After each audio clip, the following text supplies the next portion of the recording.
everyone, this is Soham Kumar Pandey. Welcome to Pandey Classes. This is the fifth and last lecture of linear equation in two variable. आज हमारा linear equation का last lecture है, इसमें आज हम लोग बात करेंगे types of problem related to linear equation as well as miscellaneous exercise, जो कि आपका एक्सरसाइज 6.7, उसके बारे में आज बात करेंगे। चलिए शुरू करते हैं। गाइस, ये सोहम कुमार पांडे। ओके, सो ये तो इंट्रोडक्शन हो गया, आगे चलते हैं, बिकॉज इंट्रोडक्शन करने का समय अभी रहा नहीं। आप लोग जो लोग मुझसे पढ़ रहे हैं मुझे जानते ही होंगे। चलिए, solution of pair of linear equation के बारे में बात करें तो हमने लिनियर इक्वेशन सॉल्व करने का मेथड जो देखा था उसमें दो मेथड था, एक था ग्राफिकल और एक था अलजेब्राइक।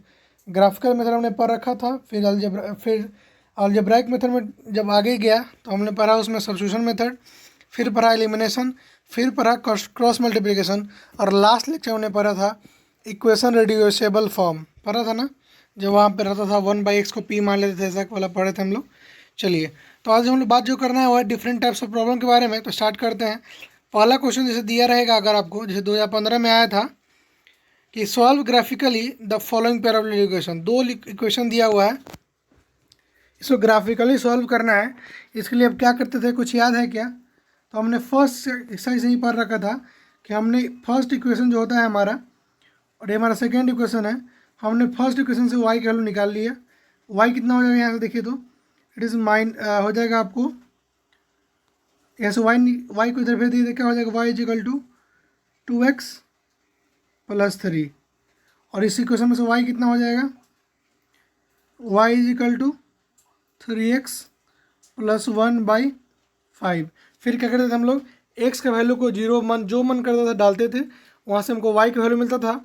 फिर उसको जैसे कि हम लोग कोऑर्डिनेट पढ़े हुए हैं, कोऑर्डिनेट में पुट करके, और वहाँ से हम लोग चेक करते थे कि जो लाइन है अगर एक जगह पे कट करता था तो यूनिक सॉल्यूशन, दो जगह कट किया तो दो जगह तीन जगह कट किया तो क्या हो जाता है, लाइन कोइंसाइड हो जाता है, और पैरेलल लाइन हो गया तो कहीं भी कट नहीं करेगा, तो वहाँ पे क्या हो जाएगा, इनकॉन्सिस्टेंस हो जाएगा। समझ में? ऐसा हम लोग बात किए थे। नेक्स्ट स्टेप पे क्या बात की थी हम लोग उसमें कि अगर a1/a2 और b1/2 बराबर नहीं हो तो हो जाएगा इंटरसेक्टिंग लाइन, और तीनों अगर बराबर हो तो कोइंसिडेंट लाइन, और a1/a2 = b1/b2 हो पर c1/c2 के बराबर नहीं हो तो उसमें कोई सोल्यूशन नहीं मिलता है, उसको बोलते हैं हम लोग पैरेलल लाइन। इसका एक ग्राफ कैसा होगा ड्रॉ करके बता दूँ तो पहला ग्राफ जो होगा, मान लेते हैं यहाँ पे कोई पॉइंट पे कट करेगा तो यहाँ पे एक आंसर होगा, वही लिखा हुआ एग्जैक्टली वन सोल्यूशन यानी यूनिक सोल्यूशन। दूसरा ग्राफ कैसा होगा, कोइंसाइड करता है, मतलब कोई लाइन यहाँ पे ऐसा है तो दूसरा लाइन भी इसके ऊपर हो जाएगा। समझ में?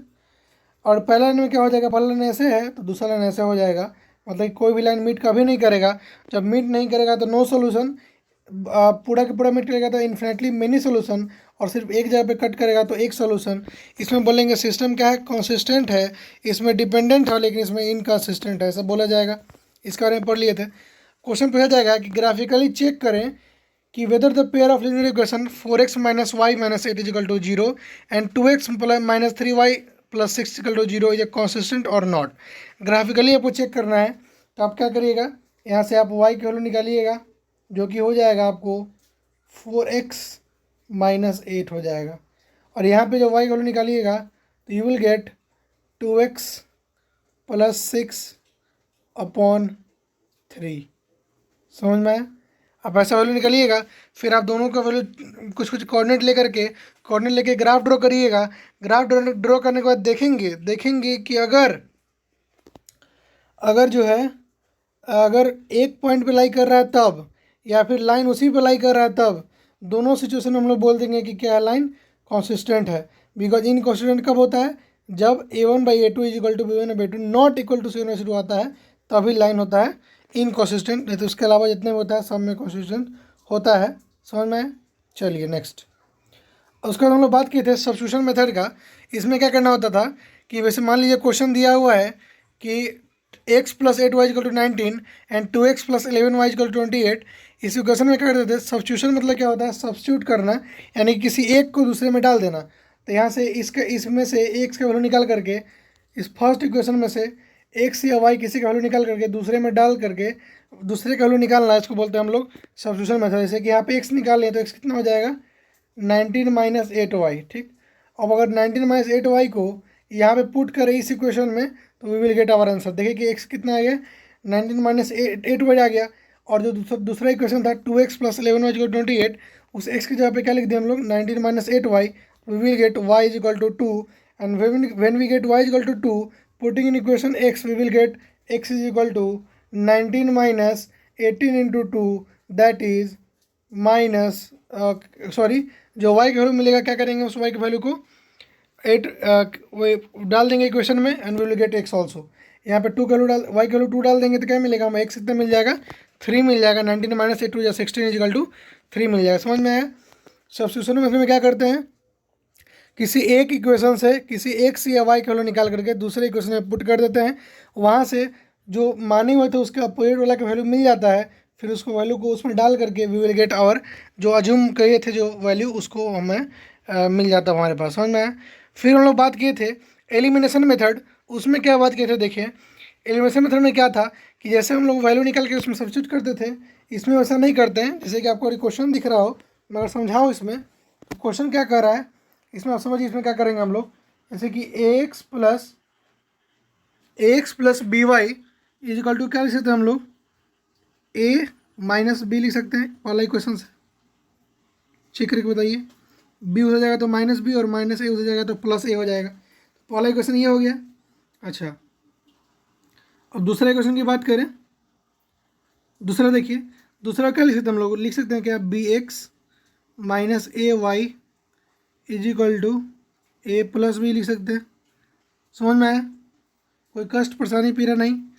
अब क्या कर सकते हैं, हम लोग को एलिमिनेशन मेथड में क्या करना पड़ता था कि हम लोग किसी ऐसा टर्म से मल्टीप्लाई करके दूसरे टर्म को काट दे रहे थे जिससे कि हमें फ़ायदा होता था। कि यहाँ पे क्या करेंगे हम लोग, ऐसा कोई टर्म है जो कट रहा है हमसे, तो क्या करेंगे इस इक्वेशन में या तो ए से मल्टीप्लाई कर दीजिए या इस इक्वेशन में बी से मल्टीप्लाई कर दीजिए। इससे क्या होगा कि हमें एक टर्म कैंसिल होते दिखेगा। वो कौन सा दिखेगा देखिए यहाँ पे, और मान लेते हैं यहाँ पे लेट सपोज, समझिए यहाँ पे कैसे समझा रहा हूँ आपको। यहाँ पे अगर मान लेते हैं हम लोग बी से मल्टीप्लाई कर दिए और यहाँ ए से, तो इक्वेशन क्या हो जाएगा समझिएगा। इक्वेशन हो जाएगा a square x plus a b y is equal to a square minus b a. कोई दिक्कत। दूसरा इक्वेशन क्या हो जाएगा, b square x minus a b y plus a square plus b square. इसको अगर हम लोग जोड़ेंगे, सॉरी गैप हो गया, देखिए यहाँ पे क्या कर सकते हैं, जब हम लोग जोड़ते तो हमें क्या मिलता है यहाँ पे मल्टीप्लाइंग वन। देखिए इसमें क्या होता है मल्टीप्लाई 1 बाई ए, इसको ए से मल्टीप्लाई कर दीजिए और इसको बी से मल्टीप्लाई कर दीजिए तो हमें ये टर्म करता मिलेगा और ये टर्म करता मिलेगा। We will get a square plus b square x is equal to a square plus b square. तो यहाँ से एक्स स्क्वायर एक्स कितना आ जाता, a square plus b square by a square plus b square मतलब कि 1 आ जाता। तो यहाँ से हम लोग एक्स 1 मिल गया, तो putting in value of second we will get y. समझ में आया। इस तरह से बनाते हैं हम लोग, एक्स के वैल्यू को पुट करेंगे इक्वेशन 1 में तो we will get y answer. तो वाई कितना हो जाएगा -1 हो जाएगा। चलिए अभी तक इतना क्वेश्चन मैं दिखाया हूँ आपको, सभी के सभी सीबीएसई क्वेश्चन देख लीजिए। ये भी सीबीएसई का क्वेश्चन है, इसमें जो बताया था मैंने ये भी सीबीएसई का क्वेश्चन है, यहाँ बताया था वो भी सीबीएसई का क्वेश्चन है। मतलब आपको सारा मेथड जो समझा रहा हूँ, जितना भी टाइप बता रहा हूँ, सब सीबीएसई का क्वेश्चन है। तो आप ध्यान देकर समझिए और इसको इस टाइप के प्रॉब्लम को, कौन सा टाइप का प्रॉब्लम समझने में दिक्कत होती है आप कमेंट कर सकते हैं। Let's see cross multiplication method. देखिए क्रॉस मल्टीप्लिकेशन मेथड जो है सबसे लेंदी माना जाता है इसमें से, और आपको सॉल्व करने में आसानी होगी तो होगी एलिमिनेशन मेथड में या फिर सब्स्टिट्यूशन मेथड में। तो देखिए यहाँ पे क्रॉस मल्टीप्लिकेशन में क्या करते हैं, इसका पहला कंडीशन है कि जो भी लीनियर इक्वेशन दिया हो पहले तो आप उसको इस फॉर्म में लिख लीजिए। ठीक है, जैसे मान लीजिए आपको दिया है x plus y is equal to 3, तो पहले तो उसको लिख लीजिए आप ऐसे x plus y minus 3 is equal to 0। आप ऐसे लिखिएगा तभी इक्वेशन समझ में आएगा आपको। चलिए फिर क्या करते हैं, हमें जो इक्वेशन का जो वैल्यू आता है, जैसे कि आपको प्रूफ बताया थे वीडियो नंबर 3 में, नहीं देखें तो आप जाके देख सकते हैं। उसमें आपको x कितना आएगा b1c2 minus b2c1 divide by a1b2 minus a2b1। y में कितना आएगा c1a2 minus a2a1 divide by a1b2 minus a2b1। दोनों में तो ये कॉमन है, बस आप ऊपर वाला याद रखना है and will get your answer. ठीक, अब ऐसा कहाँ से आया, उसके लिए हमने एक डायग्राम पढ़ा था। इसमें कि x के नीचे लिखा था b1b2 c1c2, y के नीचे लिखा था a1a2 और 1 के नीचे लिखा था b1b2। कोई दिक्कत। क्रॉस मल्टीप्लाई किया था तो लिखा था x is equal to, x नीचे क्या लिखा था b1 इंटू c2, क्या हो जाएगा b1c2। और जब हम नीचे से ऊपर जाएंगे तो हमेशा माइनस लगाएंगे तो माइनस b2c1। समझ में ऐसे लिखे थे हम लोग। उसी तरह y के कैसे लिखे थे, जिस तरह वही एक्स का बताया उसी तरह वाई का लिखे थे, C1A2 माइनस C2A1, क्या लिखेंगे C2A1, ऐसे ही लिखेंगे। मतलब सॉल्व करने के बाद कैसा आएगा कि x/B1C2 minus B2C1 y/C1A2 minus C2A1 और 1/A1B2 माइनस A2B1। तो आपको जो फॉर्मूला दिखाया था उस समय, क्या फॉर्मूला था, x इजिकल टू क्या बताया था आपको, B1C2 minus B2C1 divided by A1B2 plus A2B1 दिखाया था आपको, माइनस A2B1 जो भी हो दिखाया था आपको। ये कैसे आया देखिए यहाँ पे, आप क्या करिएगा, जब आपको ऐसा वैल्यू मिल जाएगा तो आप सबको छोटा कर लीजिए। अगर देखिए अभी तो बी और सी है ना, लेकिन आप जो क्वेश्चन बनाएंगे तो आपको 5 4 रहेगा, ऐसे कुछ कर रहेगा, मतलब कि कॉन्स्टेंट वैल्यू रहेगा। जब भी कॉन्स्टेंट वैल्यू होगा तो आप उसको घटा करके लिख लीजिएगा यहाँ पे। नहीं समझ में आ रहा तो फिर भी क्या कर सकते हैं आप, जो एक्स है, एक्स का कोफिशिएंट है और 1 का कोफिशिएंट है, इस दोनों को आप बराबर कर दीजिए। तो क्या होगा देखिए यहाँ पे, आप क्या करिएगा यहाँ पे समझिए, x/B1C2 minus B2C1 is equal to 1/A1B2 minus B2A1। इसी तरह से हमको वैल्यू मिला था x का, क्या मिला था, B1C2 minus B2C1 divided by A1B2 minus A2B1। हमें क्या मिला था, इस तरह से ही, सॉरी, हमें क्या हुआ था, इस तरह से ही क्या हुआ था, हमें मिला था। समझ में आया। Next, find the value of k for which the following statement of equation has unique solution. समझ में आया कैसे करते हैं हम लोग, क्रॉस मल्टीप्लिकेशन समझ में आया, क्या करते हैं हम लोग, वैल्यू निकाल करके x बाई इतना, y बाई इतना और 1 बाई इतना लिख लेते हैं। फिर इस इक्वेशन को बराबर कर देते हैं। बराबर कर, जो कटने वाला होगा कट जाएगा, नहीं होगा तो x equal to B1C2 minus B2C1 divided by A1B2 minus A2B1 कर सकते हैं। चलिए कुछ क्वेश्चन आते हैं कैसे कि फाइंड करिए वैल्यू ऑफ k, जिसके लिए सिस्टम जो होगा यूनिक सोल्यूशन देगा। इस टाइप के प्रॉब्लम के लिए क्या करिएगा आप, जैसे यूनिक सोल्यूशन देना है। अच्छा बताइए, यूनिक सोल्यूशन देना है मतलब कोई भी बात इक्वल नहीं होगा, यानी कि A1, sorry let me take my pen, where it is, okay okay okay here it is, A1A2, so sorry, A1A2 not equal to B1B2 not equal to C1C2 होना चाहिए। तो यहाँ पे क्या देख रहे हैं कि पहला इक्वेशन में, पहले तो इक्वेशन लिखना सीख लीजिए। क्या लिखेंगे, k/5 is equal to 2/3 is equal to -5/-1। अब ये कैसे लिखा मैंने, सो बाद में काट लीजिएगा, पहले आप लिखना सीख लीजिए। कैसे लिखेंगे, इसको लिखेंगे हम लोग kx plus 2y minus 5 is equal to 0। इसको लिखेंगे 3x plus y minus 1 is equal to 0। ऐसे लिखने के बाद ही A1B2 B1B2 करेंगे, नहीं तो क्या होगा कि आप 5 और 1 लिखिएगा, लेकिन यहाँ पे -1 होता तो आप गलत लिख लीजिए थे। यहाँ पे -1, यहाँ पे क्या होता +1 हो जाता आकर के, तो आप गलत हो जाता आपका। तो इसका ध्यान रखेंगे। तो क्या हो जाएगा देखिए, तो यहाँ पे क्या मिला आपको, you will get that k/5 is equal to 2/3 is equal to minus, मतलब टोटल कट करके आ जाएगा 5/1 हो जाएगा। समझ में आया। तो क्या ये दोनों इक्वल है ही नहीं।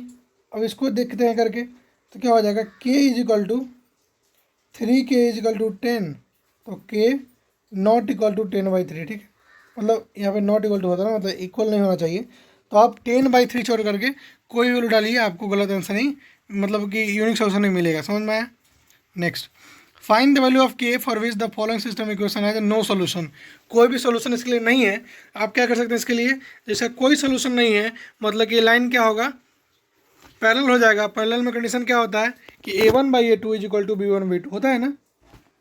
तो आप करिए किसे, यहाँ पे क्या हो जाएगा 4/k, समझ में आया, क्या हो जाएगा 4/k इज इक्वल टू 5/15 हो जाएगा जी, is equal to 5/15 is equal to 17/33। समझ में आया। अरे आप माइनस माइनस बाद में काट लीजिएगा। अब चलिए, सॉरी नॉट इक्वल टू इतना था, ये तो सही है, ये बात सही है। हमको k करना है तो क्या हो जाएगा, k के वैल्यू इसको बराबर करना है तो क्या हो जाएगा, k इज इक्वल टू कितना हो जाएगा, क्रॉस मल्टीप्लाई करेंगे तो 5k is equal to 60, k is equal to 12, मतलब k कितना होना चाहिए, 12 होना चाहिए। चेक करके देखते हैं 12 होना तो क्या होगा, अरे 12 होगा तो क्या हो जाएगा 4 3 12 मतलब 1/3 और 5 3 15 मतलब 1/3, दोनों बराबर है, मतलब कि लाइन क्या हो जाएगा, नो सोल्यूशन देगा। तो नो सोल्यूशन के लिए k का वैल्यू कितना होना चाहिए था, where k is equal to 12, then we will get no solution. इसलिए क्या करेंगे, इसके लिए क्या करेंगे, दिमाग क्या लगाएंगे, A1A2 by A1/A2 equal to B1/B2 इसके लिए होगा। कब? नो सोल्यूशन के लिए। मतलब आपको कंसिस्टेंसी याद आना चाहिए, तभी इस टाइप का क्वेश्चन बनेगा। नेक्स्ट क्वेश्चन देखें कि find the value of k for which the following system of linear equation has infinitely many solution. और बहुत सारा सोल्यूशन है। इसमें क्या करना होगा कि सारा का सारा बात क्या होगा, इक्वल होगा। मतलब A1/A2 is equal to B1/B2 is equal to C1/C2। अब इसमें क्या करेंगे, देखिए you have to do that it is 4/k+2 is equal to 7/21 is equal to 10/3k। कोई दिक्कत? चलिए अब यहाँ पे पहले जो टर्म पता है उसको काट लीजिए तो क्या हो जाएगा 1/3। कोई दिक्कत नहीं ना होगा। अब देखिए एक बार आप इसको बराबर कर लीजिए और एक बार आप इसको बराबर कर लीजिए, you will get your answer. तो क्या हो जाएगा देखिए, तो 4/k+2 इज इक्वल टू 1/3। तो k+2 इज इक्वल टू 4 3 12। समझ में आया कैसे किए? Cross multiply. समझ में आया? तो k इज इक्वल टू कितना हो जाएगा, 2 इधर से जाएगा उधर तो क्या हो जाएगा 12 - 2 दैट इज 10। तो k का वैल्यू कितना आना चाहिए था, 10 आना चाहिए था। ठीक है, ठीक, k 10 होना चाहिए था। अरे नहीं, सब दिक्कत हो रहा है क्या? देखिए तो 10 रहेगा तो 10+2 कितना 12, 12/4 कितना 1/3। समझ में आया? तो k मिल गया 10। अब क्या करेंगे, अब उसी 1/3 को बराबर कर देंगे किसके लिए, 10/3k के लिए। तो यहाँ पे 1/3 लाना है और ऊपर 10 है तो नीचे कितना होना चाहिए 30 होना चाहिए। तो k कितना मिलेगा 10 मिल गया। अब वही k तो शायद फाइंड करना था, तो k कितना मिल गया था 10 मिल गया था, बस बात खत्म। आप किसी के लिए कर लीजिए, या तो y बराबर मतलब कि B1 और B2 बराबर C1/C2 कर लीजिए, या फिर मतलब तीनों को बराबर करके देख लीजिए कि जो पता है उसको डालिए, जो नहीं पता आप उसको क्रॉस मल्टीप्लाई करके you will get your answer. अब बात करते हैं equation reducible to pair of linear equation वाले में। इसमें क्या पढ़े थे हम लोग कि अगर ऐसा क्वेश्चन हो, लेट मी आपको PDF अच्छा रहे इसके लिए कुछ कर देता हूँ। देखिए क्या कर देते हैं, okay I am focused, sorry. देखिए यहाँ पे इसको क्या करना है, 1/x अगर क्वेश्चन में आया तो p मान लीजिए, 1/y को q मान लीजिए, जो मन है मान लीजिए। इस टाइप का क्वेश्चन भी रहे तभी आप pq मान सकते हैं, या फिर इस टाइप का क्वेश्चन रहे तभी आप pq मान सकते हैं। और ऐसा हमने कल के पिछले के वीडियो में किया था। अब बात करते हैं different types of word problem के बारे में, किस किस टाइप का वर्ड प्रॉब्लम आ सकता है। तो पहला जो आता है होता है एज बेस्ड प्रॉब्लम। तो इसके लिए पहला आप क्या करना है कि if the problem involve finding out the age of 2 person, take the present age of a person is x year and other is y year. जब भी प्रेजेंट ईयर का क्वेश्चन आए तो आप हमेशा जब भी एज प्रॉब्लम आए तो आप प्रेजेंट ईयर को x मानिए और बगल वाले के प्रेजेंट ईयर को y मान लीजिए। जब बोले कि ए ईयर एगो मतलब बोला जाए कि 1 साल पहले, तो आप x में से 1 घटा लीजिए पहले ही दोनों में से। और बोला जाए कि बी ईयर बाद मतलब कि मान लीजिए 5 ईयर बाद बोला तो दोनों में 5 जोड़ दीजिए, एंड इस टाइप से क्या होगा आपका आंसर मिल जाएगा। जैसे क्वेश्चन बोला कि x मेरा एज है, तुम्हारा एज y है, 5 साल पहले, तो दोनों में 5 घटा दीजिए पहले ही। ठीक, 5 साल पहले क्या हो जाएगा, 5 साल पहले मेरा एज तुमसे 3 गुना है, तो ऐसे लिख दीजिए। मतलब पहले आप क्या करना है, जो भी बोला मतलब 5 साल पहले बोला तो आप 5 साल पहले दोनों में से घटा दीजिए, और 5 साल बाद बोला तब भी आप 5 दोनों में जोड़ दीजिए, एंड दिस टाइप के हो जाएगा आपका प्रॉब्लम, इससे हो जाएगा सॉल्व। तो इस टाइप का क्वेश्चन आपको कहाँ मिलेगा, आप इस टाइप का क्वेश्चन बना सकते हैं। आपको एक्सरसाइज 3.2 का क्वेश्चन नंबर 2 मिल सकता है ऐसा। उसी तरह आपका एग्जाम्पल नंबर नहीं, आप एक्सरसाइज 3.5 में इस तरह का क्वेश्चन है जहाँ पे दिया हुआ है आपको, नहीं 3.5 में नहीं है, यू विल गेट योर ऐसा प्रॉब्लम इन 6 नंबर में, 3.6 में भी नहीं है। आप 3.4 में मिल सकता है आपको क्वेश्चन ऐसा वाला, 3.3 में, यस 3.3 में है NCERT का एक्सरसाइज 3.3 में क्वेश्चन नंबर 6। और यू विल गेट 3.2 में, नो 3.2 में, नो 3.2 में आपका नहीं है। आप 3.3 का क्वेश्चन नंबर 6 और 3.4 का क्वेश्चन नंबर 2 में आप क्या कर सकते हैं, इस टाइप का क्वेश्चन को देख सकते हैं। चलिए नेक्स्ट बात करते हैं फॉर कमर्शियल मैथमेटिकल प्रॉब्लम। जैसे कि मान लेते हैं कि the problem involving finding out the number of 2 different article. या मान लीजिए कि 2 डिफरेंट आर्टिकल के बारे में पूछे, आर्टिकल मतलब होता है कि वस्तु, ठीक है। तो आप एक को x मानिए, दूसरे को y मानिए, चलिए। और दूसरा क्वेश्चन है कि find out the cost of 2 article, 2 article के बात रहे तब भी आप x और y मान सकते हैं। जब सिंपल इंटरेस्ट और अमाउंट इन्वेस्टर की बात रहे तभी आप x y मान सकते हैं। और क्वेश्चन ऐसा रहे, देखिए, if the problem based on the ticket of a journey then the fare of the full ticket may be taken as x and the reservation ticket may be taken as y, so that one full fare is equal to x plus y and one half fare is x by 2 plus y. देखिए जैसे कि question बनाए थे हम लोग, एक hotel था जो कि फिक्स चार्ज के अलावा खाने के अलावा फिक्स चार्ज मांगता था, जो कि क्वेश्चन नंबर आपका है, लेट मी चेक, जो कि शायद आपका question number exercise may be exercise 3 में था ना। अच्छा ठीक है, उस तरह का क्वेश्चन आपको मिल जाएगा एक्सरसाइज 3.3 का क्वेश्चन नंबर 4 में मिल जाएगा। इसमें क्या होता है कि एक टैक्सी वाला बैठने के अलग चार्ज मांगता है, उसके अलावा जितना किलोमीटर चलिएगा उसका अलग दाम मांगता है। तो आप क्या करिए, जितना किलोमीटर चलेंगे उसको एक्स मान लेते हैं और जो कि फिक्स रेट है उसको वाई मान लेंगे। इस तरह से इस टाइप का क्वेश्चन आप कर सकते हैं, जो कि होगा एक्सरसाइज 3.3 का क्वेश्चन नंबर 4। इस तरह का क्वेश्चन है, आप कर सकते हैं इसको, या फिर आप कर सकते हैं क्वेश्चन नंबर एक्सरसाइज 3.5 में भी, ओके एक्सरसाइज 3.5 का क्वेश्चन नंबर 1 कर सकते हैं। एक्सरसाइज 3.5 का क्वेश्चन नंबर 4 का 1 कर सकते हैं, वो भी इस टाइप का क्वेश्चन में आता है जो भी दिखा रहा हूँ जिस टाइप का। नेक्स्ट है आपका for number and digit based problem, जो कि होता है आपका नंबर या डिजिट बेस्ड प्रॉब्लम होता है, उसके लिए आप इस्तेमाल कर सकते हैं। उसमें क्या करना होता है आपको कि let the digit at unit place, जो यूनिट प्लेस पर डिजिट है उसको एक्स मान लीजिए, जो आपका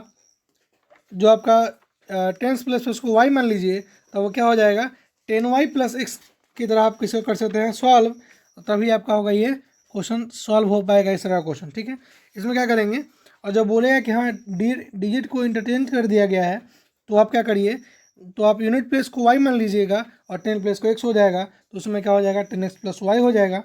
और इस तरह का क्वेश्चन आपको दिया हुआ एक्सरसाइज 3.6 में भी, okay let me check, no it's 3.5, no it's not 3.4, okay ये आपको क्वेश्चन दिया हुआ है 3.4 का क्वेश्चन नंबर 3, क्वेश्चन नंबर 2 का 3.4 का क्वेश्चन नंबर 3 का, सॉरी क्वेश्चन नंबर 2 का थर्ड नंबर, जो कि है आपका इस तरह का क्वेश्चन का पहले करता है।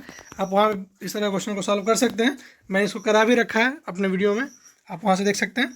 या फिर इसमें क्या करिएगा, आप यूनिट प्लेस को एक्स मानिएगा और टेंस प्लेस को वाई, तो आपका क्वेश्चन जो होगा वो 10y प्लस एक्स, और अगर आप इंटरचेंज करने रहेगा तो आप उसी को चेंज करके तो आपको क्वेश्चन हो जाएगा आपका 10x प्लस वाई। जैसे कि बताया था कि 21 को क्या लिखते हैं हम लोग, 2 इंटू 10, 21 को कैसे लिखते हैं हम लोग 2 इंटू 10 प्लस 1 इंटू 1, तो वही 1 को आप अगर 2 को x मान लेंगे तो क्या हो जाएगा 10x प्लस 1 को y मान लेंगे तो क्या हो जाएगा 1 इंटू वाई।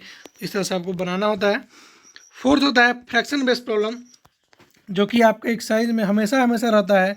जैसे कि एक्सरसाइज 3.4 का क्वेश्चन नंबर 2 का 1, एक्सरसाइज 3.3 का क्वेश्चन नंबर 3.3 का क्वेश्चन नंबर हो गया 3 का 4, आपका हो गया एक्सरसाइज 3.5 का, एक्सरसाइज 3.5 का क्वेश्चन नंबर 4 का 2, एक्सरसाइज 3.6 नहीं 3.6 नहीं, मतलब इतना क्वेश्चन आपको एनसीईआरटी में दिया हुआ है फ्रैक्शन बेस्ड प्रॉब्लम। इसमें आप क्या करते हैं, न्यूमरेटर को x मानिए और डिनोमिनेटर को y मानिए, और जैसे बोला कि न्यूमरेटर में 1 जोड़ेंगे तो फ्रैक्शन इतना हो जाएगा, तो आप x plus dash is equal to जितना दिया रहेगा उतना करिएगा, तो आपको न्यूमेरिकल बेस्ड प्रॉब्लम जो भी वर्ड प्रॉब्लम होगा, अगर फ्रैक्शन बेस्ड है तो आप न्यूमरेटर को x मानिए और डिनोमिनेटर को y मानिए। समझ में है। नेक्स्ट और आता है distance based formula, distance based problem, जो कि आपका क्वेश्चन नंबर आप समझ सकते हैं एक्सरसाइज 3.5 का क्वेश्चन नंबर 4 लिख सकते हैं। लेट मी राइट, एक्सरसाइज 3.5 का क्वेश्चन नंबर 4 हो गया। एक्सरसाइज 3.6 का क्वेश्चन नंबर 3 हो गया।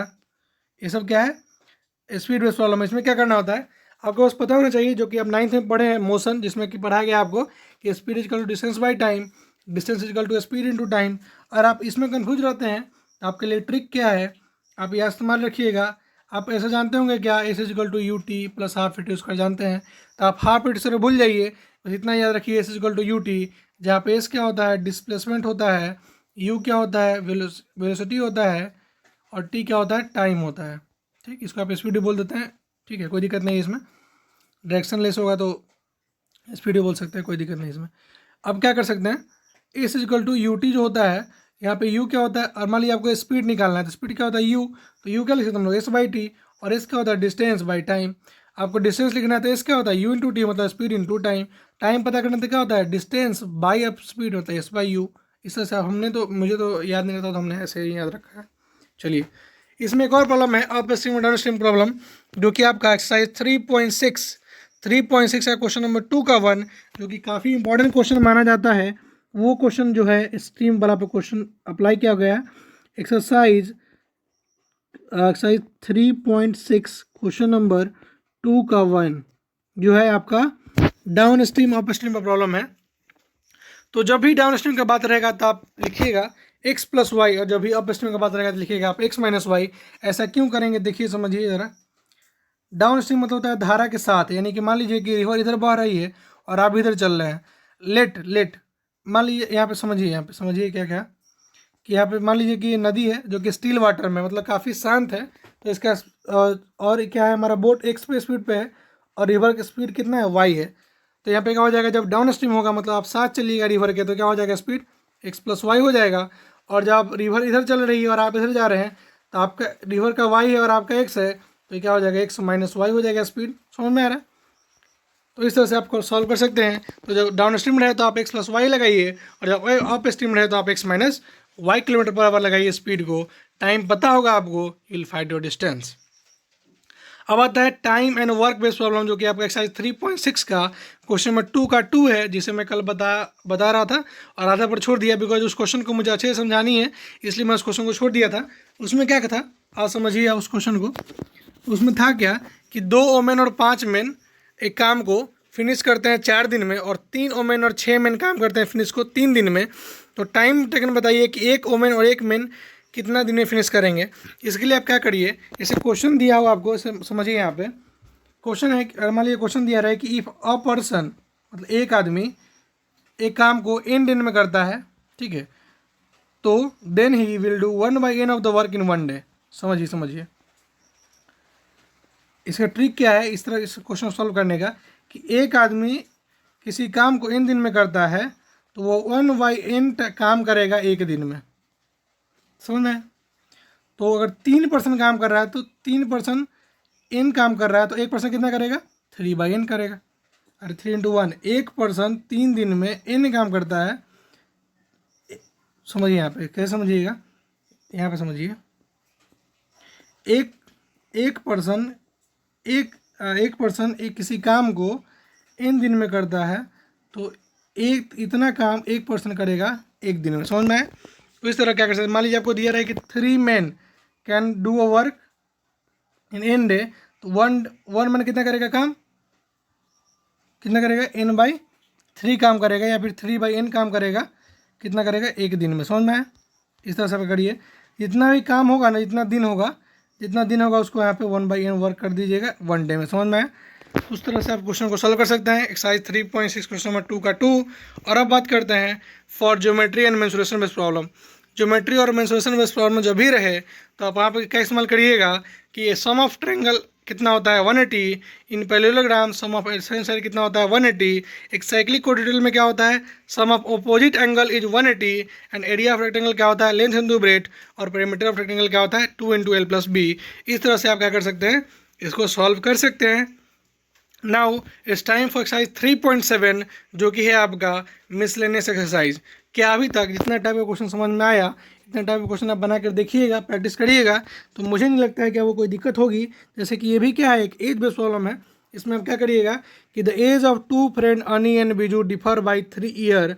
अनीज father Dharma is twice as old as Ani, and Biju is twice as old as his sister कैथी।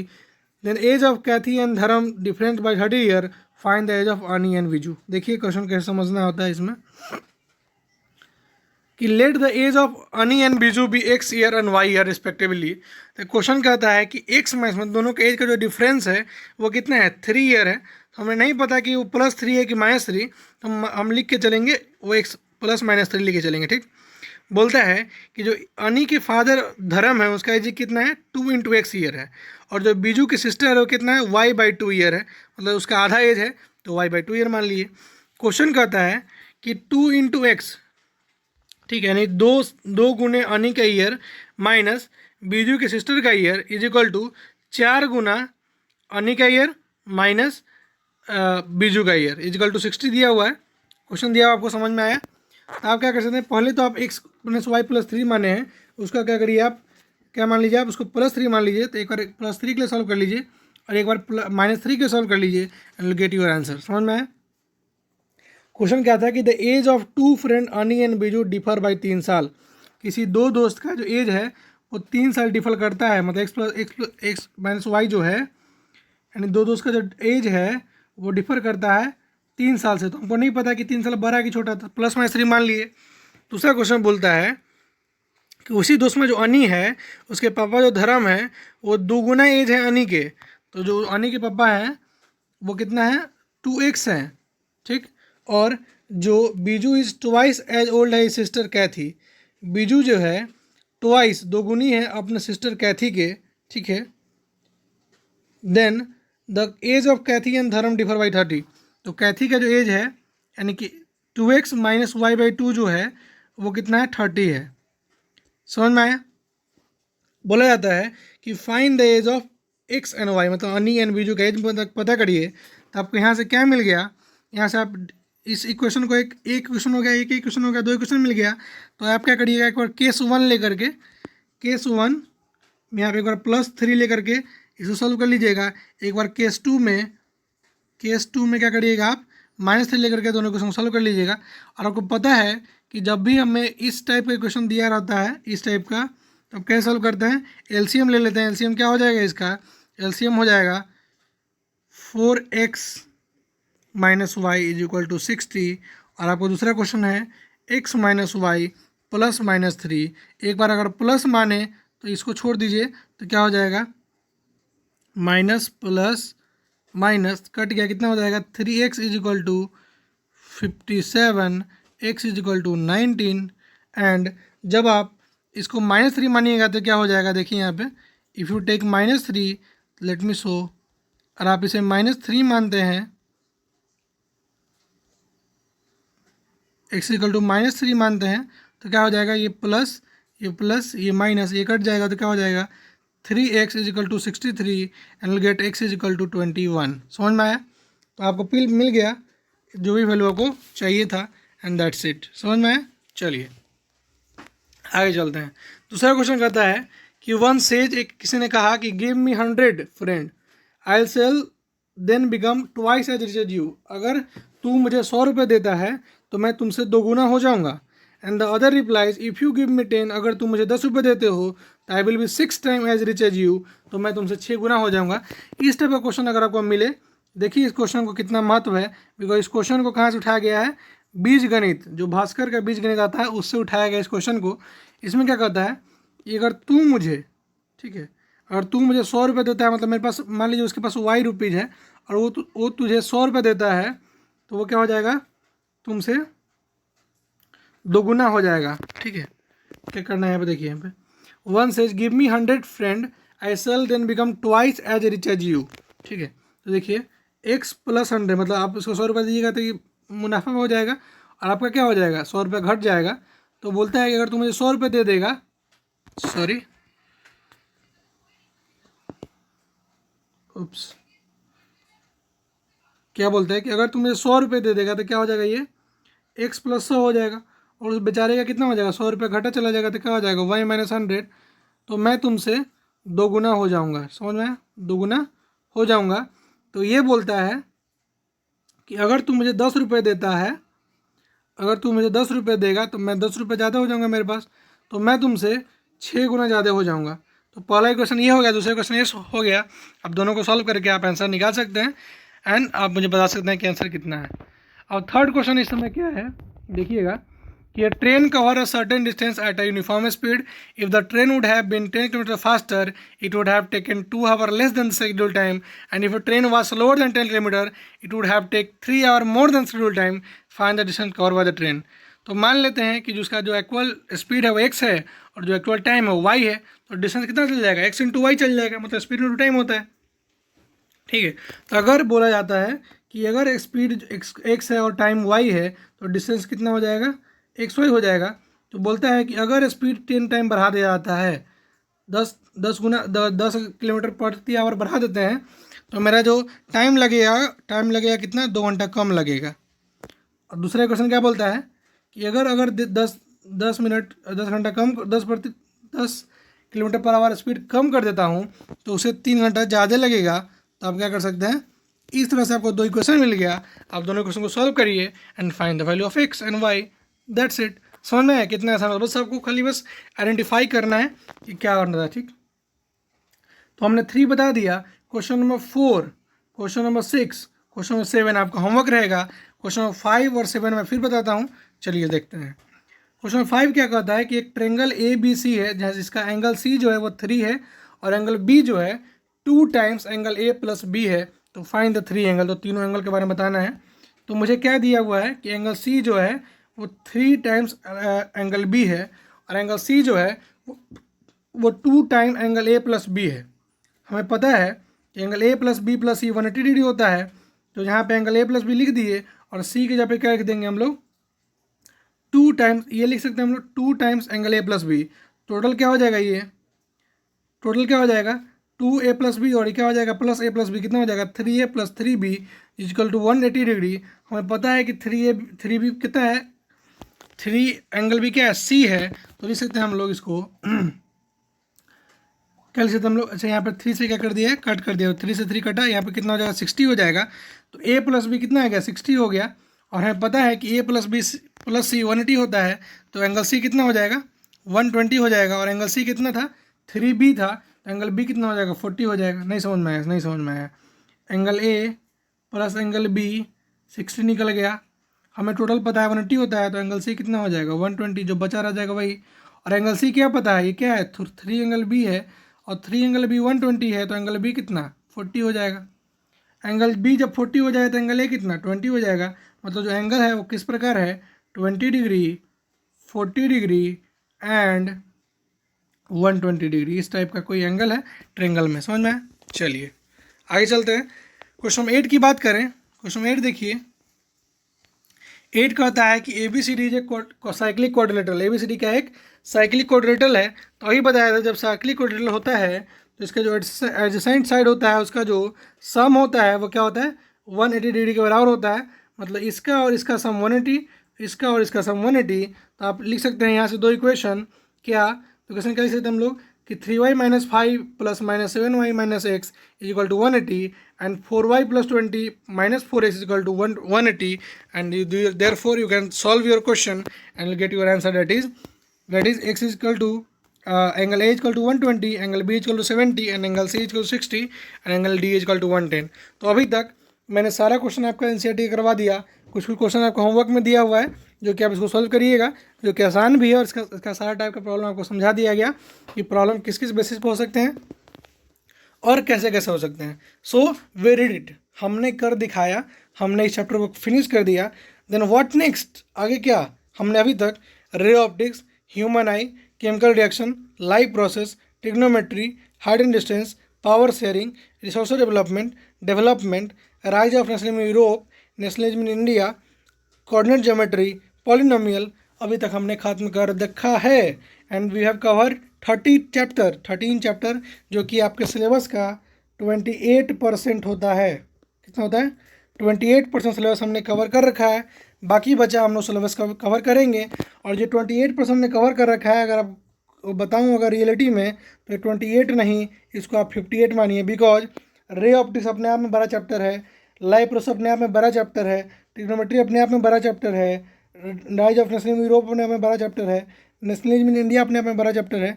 और बाकी जितना भी चैप्टर अब आने वाला है वो चैप्टर सब काफ़ी आसान और काफ़ी इजी होने वाली हैं।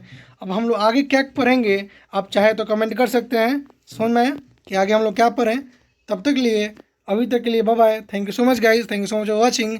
आप ज़रूर से ज़रूर बताएं कि आगे क्या चाहिए आपको। नहीं तो हम लोग स्टार्ट नहीं बताएंगे तो कोई बात नहीं, हम तो स्टार्ट करेंगे ही। आप नहीं पढ़ रहे हैं तो इसमें मेरा कोई गलती नहीं है, आपको पढ़ना चाहिए। लेकिन मुझे नहीं लगता कि आजकल आप लोग पढ़ पा रहे हैं। जो भी है आप लोग मुझे शेयर भी नहीं करते हैं क्या दिक्कत है, क्या परेशानी है। कोई नहीं, मैं फ़र्ज है कि मैं आपको आगे बढ़ाऊँ, बट इट्स योर रिस्पॉन्सिबिलिटी कि आप पढ़ें। मैं तो बस आपको समझा सकता हूँ, ठीक है। सो चलिए ठीक, कोई बात नहीं है, नहीं पढ़िए, मुझे उससे कोई मतलब नहीं है, मतलब बस इतना ही है कि आप अच्छा करिए, ठीक है। और नहीं पढ़िएगा तो फिर और क्या, जैसे कि मुझे बोला जाता था उसी तरह मैं भी आपको बोलूँगा। जो गिल्टी मुझे आज फेस फील होती है वो आपको भी होगी एक ना एक दिन, तो उससे बचना चाहते हैं तो आप ज़ोर से ज़ोर पढ़ाई शुरू करिए, नहीं तो जैसे चल रहा है चलने दीजिए, ठीक है। चलिए bye bye, thank you so much guys, we will meet you tomorrow with another series of chapters. So it's time to say bye bye, thank you so much.